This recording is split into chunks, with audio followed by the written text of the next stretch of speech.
Voltamos com Memórias de Pato Branco deste sábado. Muito obrigado ao nosso patrocinador, Master Lojas Catarinense, sempre presente com a gente. Farmácia Lute da Média, também muito obrigado. Os amigos também que fazem sempre a sua presença, o seu registro aqui com a gente. O Dalla Valle 78, a grande arrancada, né? Inauguração da pista, ali no bairro Vila Verde, Jardim Floresta, e você é convidado, Dalla Valle, aquele atacado com a gente. Eu Piva, catarinense, pais, família grande, Joaçaba, como é que foi a vinda para cá, para Pato Branco? Não, eu nasci em Joaçaba, né? Aí, com 8 anos, fui para um seminário lá em estudar. Ah, foi estudar para padre Fui também. Tem alguma coisa em comum? Isso não é só regalia tua, não. Foi para onde no seminário? Era o seminário inicialmente aqui em Iomerê, que naquela época era um distrito do município de Videira, também em Santa Catarina. Fiquei 3 anos aí, depois fui a São Paulo. Ah, ficou alguns anos. Fiquei em São Paulo mais 2 anos. Final de 53 eu voltei para casa e já resolvi não voltar mais, né?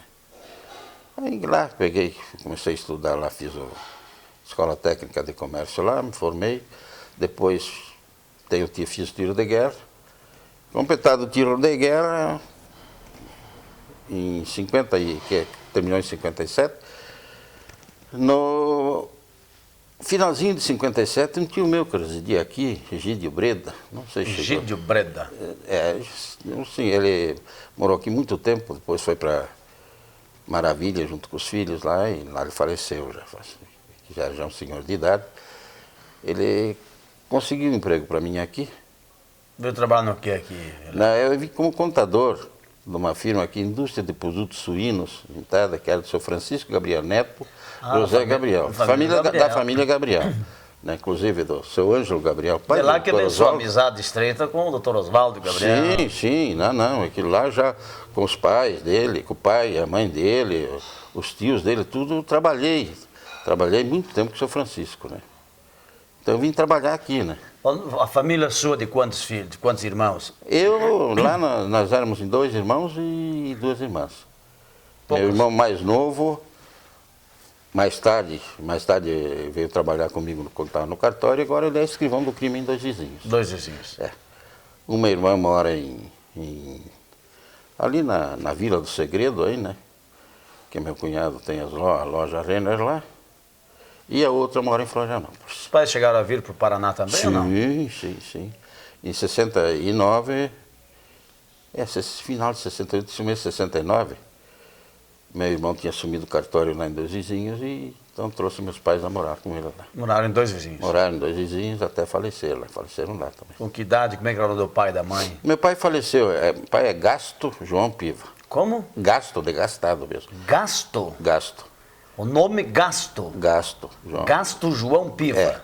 Que coisa, primeira vez, né? Você não viu outro, conheceu outro também? Não, só meu irmão, depois peguei, meu pai deu o nome dele para ele, senão não vi mais ninguém. Também tem um Gastinho Piva, então? Eu chamo ele de Gastinho, justamente. Chama de Gastinho. Está com 61, 62 anos já, né? E até hoje é Gastinho.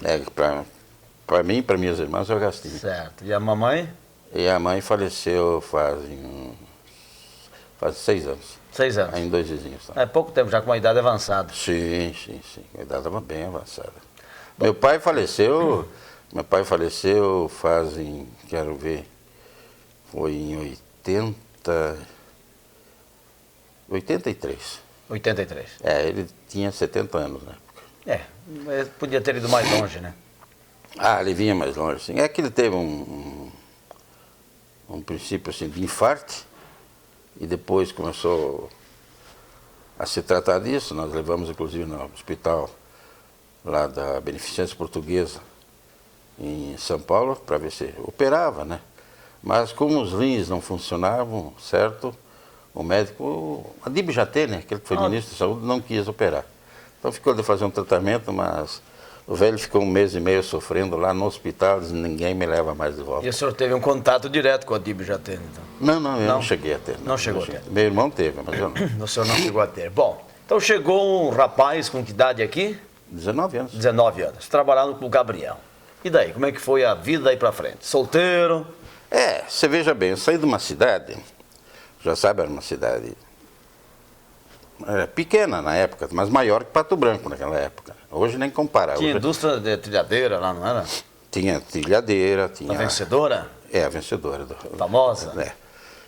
E bem, tem os Lindner também, que é a fábrica de turbinas, né? E era uma cidade já bem socialmente desenvolvida. Vocês faziam o que lá, a família? Meu pai era alfaiate. Alfaiate. Meu pai sempre foi um simples, que trabalhou a vida toda. E achei uma cidade bonita, toda ela calçada, mas com paralelepípedos, não esse calçamento irregular. Então tu via aquelas ruas, aquilo lá parecia um asfalto liso, bonito. Energia elétrica. Uma cidade já tranquila. Já. 58 isso. Isso em 58. Aí eu vim para cá em 58, cheguei aqui, cheguei por azar num dia de chuva. Onde que era a rodoviária? Rodoviária é onde hoje está o prédio do Jacobo. Ah, do Jacobo. Tinha rodoviária, depois tinha o Hotel Brasil, que era do seu Edmo Passo. Basta. 2 edifícios de madeira, né? Veio de ônibus? Vim de ônibus. A gente saiu do ônibus da empresa União da Serra, lá de Joaçaba mesmo. Cheguei aqui, desembarquei. Um bar, meu amigo, um bar. A cidade não tinha 1 metro de calçamento e tinha lá uns pedacinhos de coisa, como é que é de calçada. De calçado. Só. Peguei aquilo, tudo bem, olhei, primeira coisa que vi. Onde é que o tio me botou? Não, isso aí não.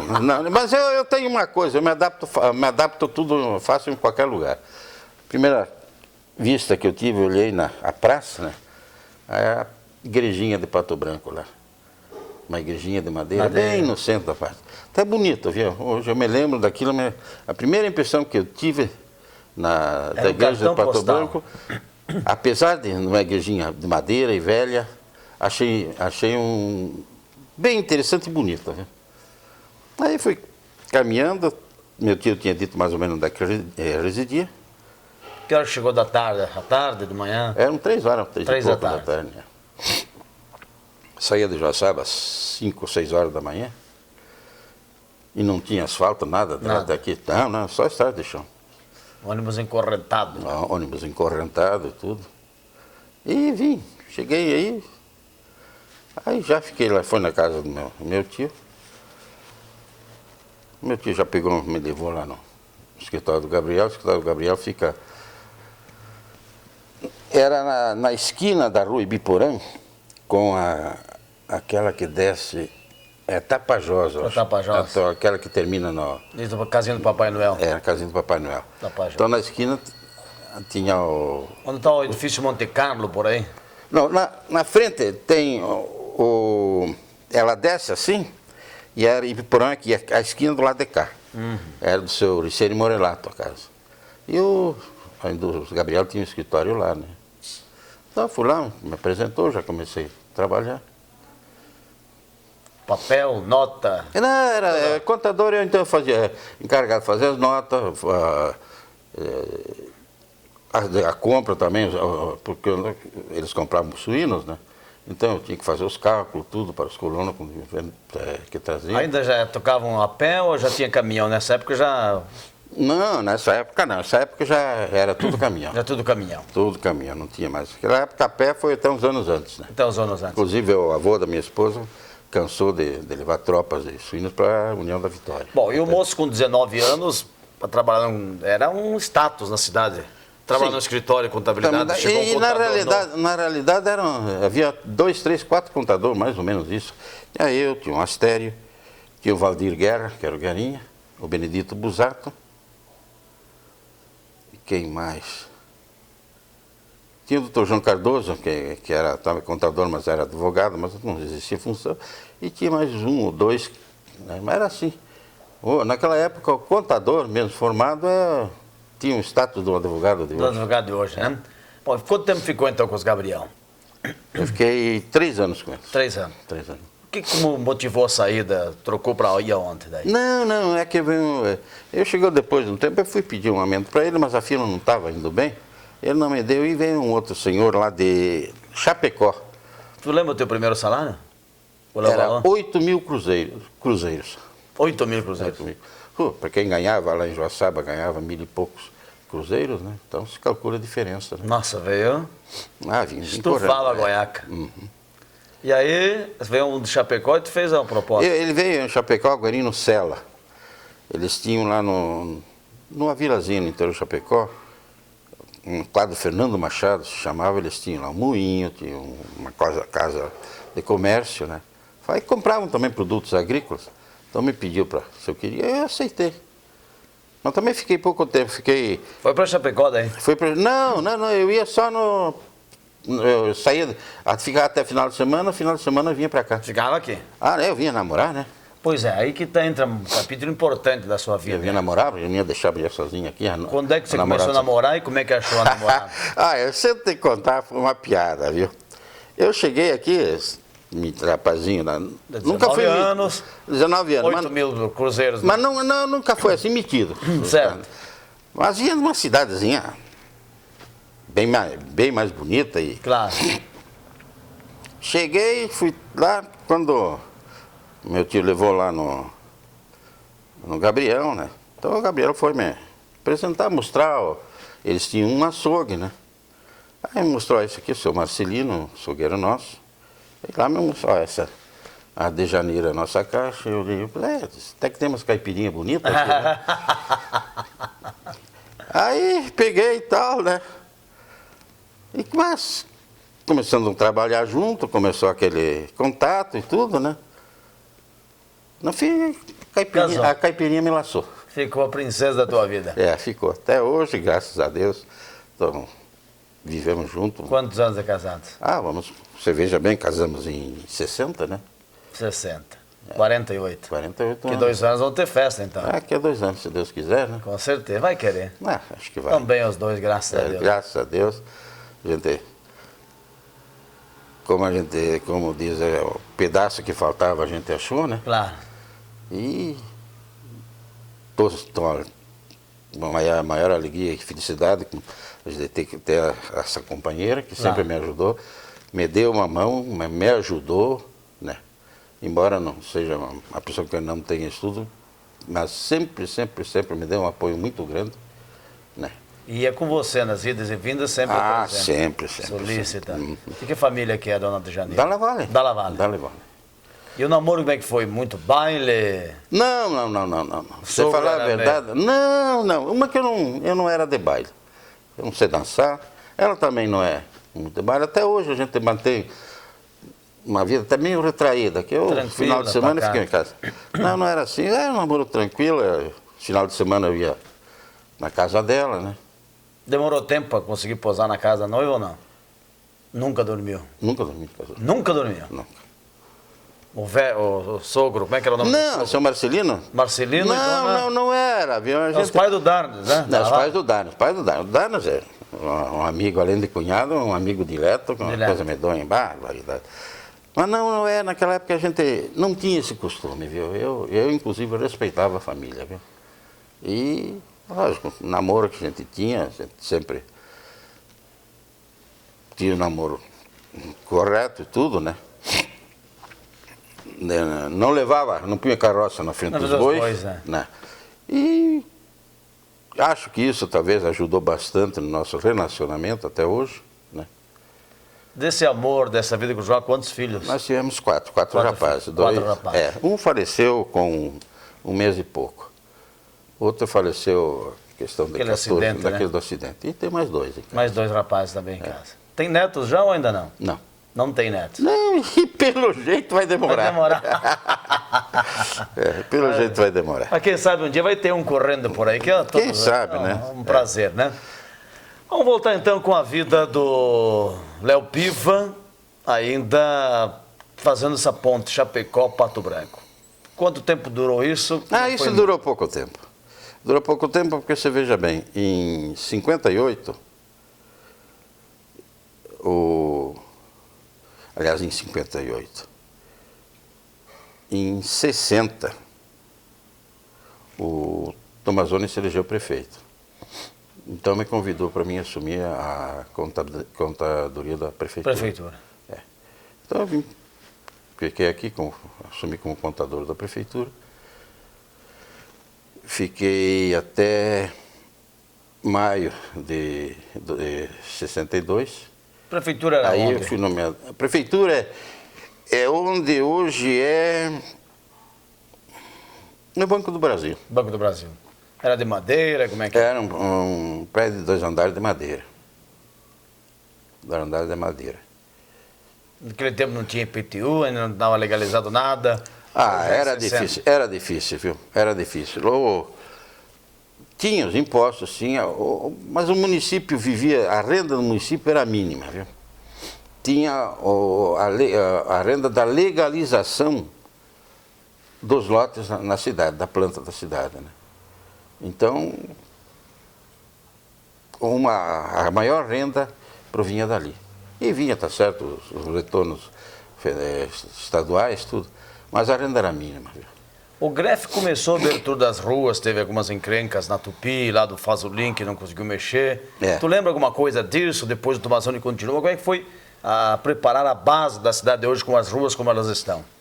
Bom, começaram mesmo a mexer com as ruas aí muito mais tarde. Depois do Grefe, quando o Ivo assumiu, ele manteve um trabalho de começo de urbanização da cidade.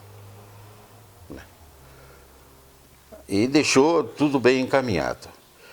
Que deu um passo muito grande, que eu reputo até hoje, os 2 melhores prefeitos de Pato Branco que eu reputo até hoje, foi o Ivo, porque o Ivo conseguiu libertar Pato Branco e começar a fazer com que o Pato Branco vivesse sozinho, e depois o Astério. Você veja bem, o Astério ganhou uma eleição em 64, depois do Ivo, ele lutou sozinho contra tudo e contra todos, mas principalmente contra a influência do Tomazoni. Até contra o Tomazoni? Não, ele era contra o Tomazoni. Ele era o que hoje seria o MDB, né? E ele ganhou a eleição praticamente sozinho, com o prestígio pessoal dele. E fez uma administração excelente e construiu, inclusive, o Paço Municipal. Até hoje. Esse edifício que nós temos aí hoje foi construído por Que na época devia ser uma apoteose. Na hora foi coisa muito grande, né? Aí depois vieram os prefeitos que sucederam aí depois o Ivo Tomazoni levou uma série, né? Um atrás do outro, não perdeu mais nada. Ganhou todas? Aí nós ganhamos tudo daí pra frente. Você foi contra o Astério, então, naquela? Naquela, contra o Astério, eu votei no Catani naquela época, na primeira eleição do Humberto Catani, né? Do Catani. Catani perdeu por poucos votos. Perdeu ainda porque, digamos assim, inexperiência talvez do Catani, né? Mas na outra ele levou. Na visão do Léo Piva, que foi um dos primeiros contadores da prefeitura, a emancipação política mesmo de Pato Branco ocorre com a vitória de Ivo Tomazoni? Não. Eu entendo que a verdadeira emancipação política do município não foi só a criação do município. A criação, a instalação do município, as que hoje levam até a grande dúvida se deve comemorar o aniversário no dia 14 de novembro, que é o dia da instalação, ou quando foi assinado o decreto de criação. Eu, pessoalmente, foi 14 de dezembro. Pessoalmente, eu acho que tem que ser no dia da instalação. Que é dezembro, como está? Você, o teu filho, você registra ele pela data da geração dele, quando você gerou teu filho, ou quando ele nasceu? Quando nasceu. Então, eu entendo que o município nasceu no dia que foi instalado. Então, legal. Mas a verdadeira emancipação política se iniciou com a revolta dos poceiros. Tanto de Pato Branco quanto de Francisco Beltrão. Porque Pato Branco e Francisco Beltrão eram, naquela época, apêndices de Clevelândia. Totalmente subordinados a Clevelândia. Politicamente, economicamente, tudo dependia de Clevelândia. Quem que eram os caciques lá? Os caciques eram, pelo PTB, o deputado Antônio Nibeli. E pelo PSD, o deputado Cândido Martins, que é o Candinho pai, né? Aí, com as revoltas dos poceiros, saiu em Beltrão o doutor Walter Pecuar, Antônio Pavão Cantelmos e outros, né? E em Pato Branco, o Tomazoni. Tomazoni, auxiliado por Gabriel, Giacomo Trento, o Otávio Bertinato e outros, mas o líder era o Ivo. O que aconteceu? Em 58 o Ivo se candidatou a deputado. Não foi eleito porque é pela UDN, mas aqui em Pato Branco ele ganhou a eleição. Ganhou as eleições. O que era totalmente inadmissível. Então, de Clevelândia para cá, o primeiro deputado eleito foi depois, quando o Tomazoni assume, ou o Beltrão elegeu um antes que nós? Se não era só Clevelândia, os Candinhos? Não, é só Clevelândia. Só Clevelândia. Só Clevelândia. O primeiro deputado do Sudoeste eleito... Do deputado do Sudoeste, Pato Branco elegeu, o Beltrão elegeu o Walter também. Na mesma época? Na mesma época. Né? O menino Walter foi eleito nessa eleição de 62. Aí depois de 62, em 60 o Ivo se elegeu prefeito, né? E como Pato Branco, o Ivo foi o terceiro prefeito. Os dois primeiros prefeitos não tinham completado o mandato. Um dos motes de campanha do Ivo era que, se eleito, completaria o mandato, seria o primeiro prefeito de Pato Branco a completar o mandato. Que era a esperança do povo. E era a esperança do povo. E em 62, iria ocorrer nova eleição para deputado, né? E tivemos uma reunião lá no aeroporto municipal, que veio todo o pessoal da UDN do Sudoeste, né? Querendo o Ivo candidato. E a ideia inicial deles era o Ivo candidato, né? Mas aí que nós cometemos um erro. Eu e o Hélio Souza, primo meu da UDN, nós, na hora de que eu inclusive era o secretário da UDN, na hora de começar, na presença do Dr. Zacarias Seleme, que era o candidato a deputado federal, forçamos a candidatura do nosso aqui, sem ser do Ivo, dizendo que o Ivo não poderia ser candidato porque tinha assumido com o povo o compromisso de permanecer os 4 anos. Vocês não queriam Se queimar ele ia ficar ou não, era outro problema. Que ele podia decidir, não, o povo quer, eu vou. Mas nós queimamos isso antes. Resultado disso, o pessoal de Beltrão se retirou. Porque eles apoiavam o Ivo, mas não um outro. Até aquele momento ainda havia possibilidade Se fosse o Ivo, não. Era certo que a UDN... Foi a última vez que tive uma chance de estar junto com o Beltrão. Era a única vez que eu vi que houve uma possibilidade de Beltrão e Pato Branco se unirem, foi na eleição, aquela eleição, mas se o candidato fosse o Ivo. Fosse o Ivo Tomazoni. Aí nós queimamos as candidaturas na hora e fechamos a candidatura com o Dudu da farmácia. Não, Douglas, que é o pai Douglas do Nascimento Cardoso. O pai do coisa lá do... Família Branco aí da farmácia Santo Antônio? Não. O rapazinho que trabalha lá na associação, puxa, me escapa o nome às vezes. Olha. Não tinha o Dudu da farmácia? Era outro Dudu então? Esse era o Dudu da farmácia. O outro Dudu, do cinema. Eduardo Pasternak, era o do cinema. Do cinema. Era também da ala do Ivo, né? Aí o pessoal de Beltrão se retirou, né? E hoje eu não deixo de dar razão para eles também, né? E eles lançaram quem lá? Lançaram o seu Prolo, Luiz Prolo. Nenhum dos dois nem o Dudu, nem o Prola. Nem o Dudu, nem o Prolo. E o PTB, os adversários fizeram um? Ou você não? Pato Branco, não. Nem Beltrão? Pato Branco, Beltrão elegeu, parece-me que Beltrão elegeu Walter naquela época, o Dr. Walter. Agora o Dr. Walter parece que elegeu Pequá. Walter Pequá.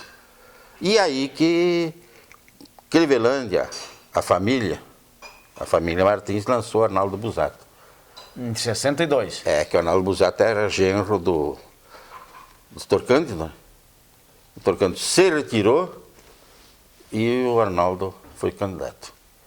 E o Arnaldo se elegeu. E aí começou a vida política dele, por sinal, uma grande vida política, um homem que para a nossa região prestou relevantes serviços imorredouros, né? E que depois, quando o Ivo se elegeu mais tarde deputado, outro líder, né? Então eram 2 líderes que politicamente se entrechocavam, mas que lutavam juntos em favor do Sudoeste. Você acha que se o Ivo fosse candidato, se tivesse sido candidato em 62, corria risco de não se eleger o Busato? Não, o Busato se elegeria. Não tinha jeito. Não tinha jeito, não.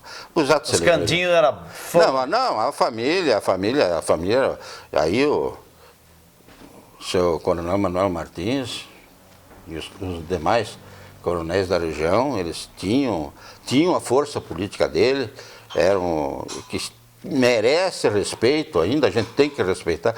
Pode não concordar com o sistema deles de fazer política, mas tem que se respeitar o que fizeram. Naquele ano, antes aí que o senhor chegou em 58, logo depois da revolta, o Greff saindo, o que o senhor sabe disso depois que o senhor assume a prefeitura? Teve noção da história? Ele assinou a renúncia, não chegou a assinar uma renúncia? Bom, o que aconteceu foi o seguinte, eles queriam que o Greff renunciasse. O PSD queria que o Greff renunciasse. Onde que foi que ele se quebrou, digamos, usando assim uma palavra mais chula, onde que ele teve problemas? Porque ele estava com o Lupião e era a favor do Lupião contra o que acontece com o Greff, eu não cheguei bem a ver qual foi o problema naquele momento, até hoje não está explicado. Não está explicado. Não está. O que na realidade eu acredito que o que ocorreu foi que a família Caldarte, que era quem chefiava o PSD aqui, queria a prefeitura. Né? E a única forma deles terem a prefeitura era assumindo no lugar era o Greff renunciando, né? E assumiria daí o Oswaldo, que era Caldarte, que era vereador, parece que o presidente da Câmara. Ou assumiria não me lembro bem se o Cojo, como é que é o nome? Sei que era um deles. Caldarte, né? Não era o seu Guerino Zandoná. Guerino Zandoná. É. Chegou a assumir um dia, parece, o Guerino Zandoná. Assumiu um dia. O Gerão. Gerão, essas coisas tudo, e no fim quem ficou mandando lá dentro foi o Oswaldo Caldarte. Agora, o que deu com os Caldarte depois que não conseguiram? Eles apoiaram quem na eleição do Ivo? Eles foram contra o Ivo foi contra eles ou foi sucessão dos Caldarte? Não, eles tinham força naquela época. Não, inclusive na eleição do Ivo para prefeito, o candidato do PSD era o Oswaldo Caldarte. Contra o Ivo? Contra o Ivo. E do PTB era o seu Pozo, o seu Alberto Pozo. Contra o Ivo. Então foram 3 candidatos? Foram 3 candidatos. O Caldarte, o Poza e o Ivo. E o Ivo. O Ivo pelo? O Ivo pelo UDN. Pelo UDN. O seu Poza pelo PTB. Excelente pessoa, o seu Poza, um homem que eu admiro até hoje. Né? Apesar de não ter se elegido, tentou 3 vezes, parece ser candidato a prefeito, mas era um homem que trabalhou muito por Pato Branco. Né? E Oswaldo Caldarte. Gostei, daí que o Ivo ganhou. Foi muita diferença? 73 votos. 73 votos. É. O senhor participou da campanha, foram fazer, o senhor lembra, foi algum comício? Eu participei ativamente, né? E até 2 vizinhos? Até 2 vizinhos. Como é que eram as campanhas naquele tempo, seu Léo? Porque as campanhas você ia mesmo... praticamente, comícios eram poucos, né? Mas era campanha tete a tete com o eleitor, diretamente. Não me lembro que nós fomos a fazer um comício lá em 2 vizinhos, né? E tivemos chegando, era um dia de chuva, quando chegamos na balsa do Santana, porque não tinha ponte, o balseiro, que era do conto, estava com a balsa do lado de lá, e quando viu a coisa, não quis sair com a balsa do lado de cá. Essa história vai contar depois do intervalo. O balseiro viu que estava chegando a turma do Tomazoni. Ele era de outro candidato, isso aqui não. Depois do intervalo, uma das histórias pitorescas da política do passado com o seu Léo Piva, promotor, aposentado e uma figura extraordinária de Pato Branco, muitos serviços relevantes, como ele mesmo gosta de usar essa palavra, a nossa cidade e sociedade. Vai contar também tempo das escrutinações, como que eram apurar votos, uma cédula, botavam no envelope ainda, cédula marcada, não tinha, como que era a contagem. Tem muita história, muita fantasia no meio, que podia se eleger um candidato de repente lá na somatória de votos. Será que existiu isso não? Até onde ele pode contar, depois do intervalo.